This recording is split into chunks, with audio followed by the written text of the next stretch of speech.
There's a woman you marry that will help you squander what your father gave you. But there's a woman you marry that the best your father gave you becomes the beginning of true greatness. A woman, a prudent wife. You know what prudence is? Check in your dictionary. A prudent wife. Not just a wife. A prudent wife. A man has to please God to meet such a woman. Meaning a man has to know God. A man has to transact with God to meet that kind of a woman. You can't meet that kind of a woman except it is God. A prudent wife. When you get her, your journey to wealth. When you marry right, 3/4 of your problems are solved by your marriage. But when you marry the wrong way, you owe life 3/4 of the rest of your life. You have scores to settle with life. You have debts to pay. You are owing life 3/4 of your life by marrying wrong. There are women you marry, you can't be. There's a woman you marry, the truth is you will never be rich. If you have to be rich, you have to hide the money. You have to go and buy a house in Kisumu and nobody should know. You have to buy a car and hide it in Kitui.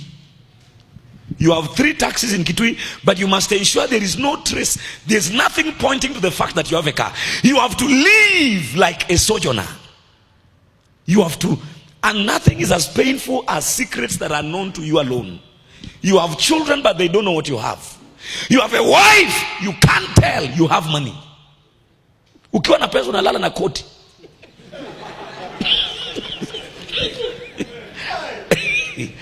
Hey.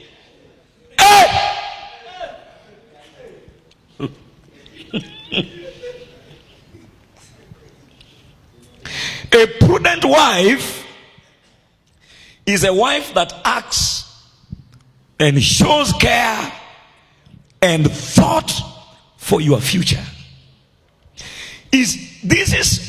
Listen, you can't separate a wife from the future. There are women you marry and your future is finished. You will never build a house.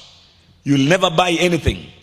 You will never improve the lives of your brothers and sisters. You will never change your father's compound because you married your own principality. I know a woman that even at the deathbed, a woman that stood between the father and the son. He cornered this guy that even when the guy was released where the guy was working, they ate all the money. The guy got another job. He stopped the guy from relating with his biological father, and the man looked like his father. She squandered this man that when the man was about to die and the mzee came to collect his dying son, the woman took off, gave the old man bones, said, nimekuachia mifupa kula. There's a woman you marry and she'll run away when you are bones. These women you see seated here during the service saying, I shall marry. If once you know her very well and she says, I shall marry while looking at you, open your eyes and say, back to the sender.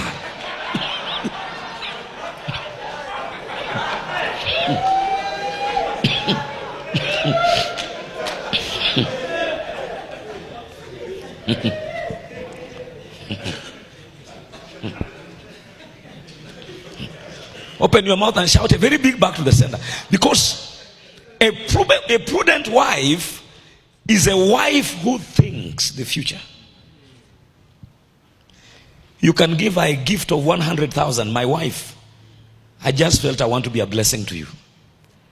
And after 3 months she comes back to you and says, you know, I bought some chicken. I tried to do a cage, but what you gave me was not enough. If I only get like another 50,000, in the next 1 year, I will be having this and this and this from the 100,000 that you gave me. My brother, you got a wife. And you know the good news? You can test these girls before you marry them.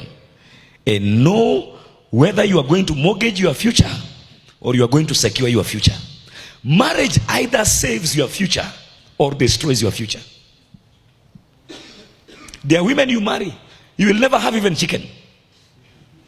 Hata ukienda mahali ushikiwe kuku, ukileta hiyo kuku nyumbani ukifunga, ukienda job ukirudi, unasikia harufu fulani. Unasema na ile nilikuwa nataka kufuga ile kuku.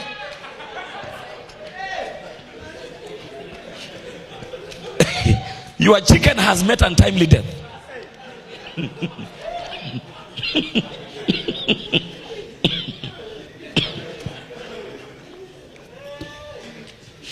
There are women who are hazards. There are women who are murderers of wealth, killers of prosperity, anti-prosperity agents, enemies of the future. They bewitch long life. They leave you lean, slim, finished, and grounded. A prudent wife is a future-oriented wife.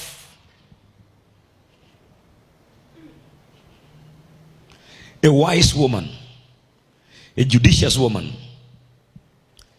an advisable woman, well advised, sensible.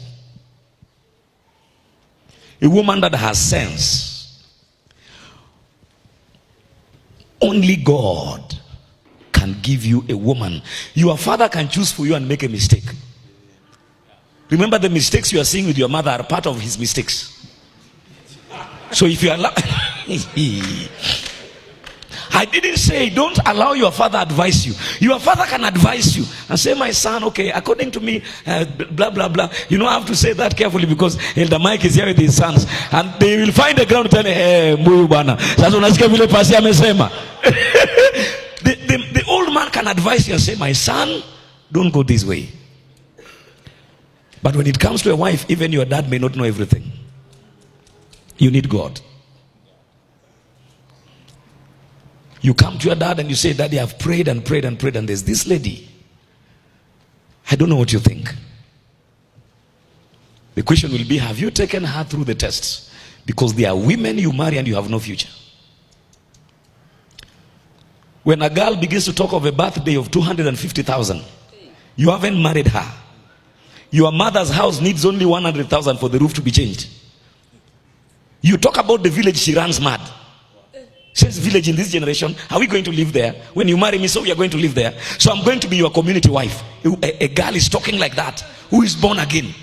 So you are marrying me for your mother, for your father, for your brothers. You know, you really need to assure me because you are scaring me. So you are a mommy's boy. Because you talked about your village, you are now mommy's boy. Because you talked about your mother's leaking house, you are now mama's boy. She wants to isolate you, then assassinate you.